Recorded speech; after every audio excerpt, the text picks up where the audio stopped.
মোচাগুলো ছাড়িয়ে নিয়েছি। মোচা আলু একসাথে কেটে নিয়েছি। কড়াইতে জল দিয়ে দেবো।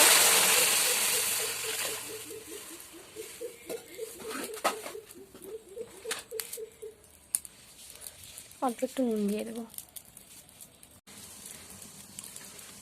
এবার এগুলো জলে একটু সেদ্ধ করে নেব মোচাগুলো, তাহলে কষটা বেরিয়ে যাবে। মোচা আলু একটু ভাপটা ফেলে নিয়ে জল ঝরতে দিয়েছি। কড়াইতে তেল দিয়ে দিলাম।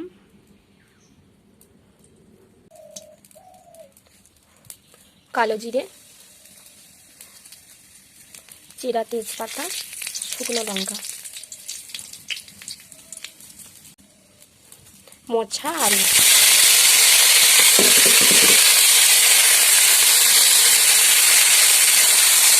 একটু ভালো করে কষিয়ে নেব।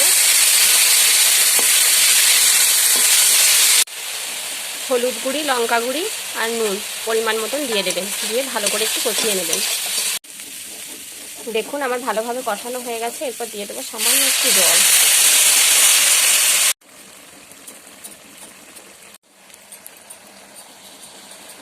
খানিক আলু খুন্তির সাহায্যে গেলে নেবেন।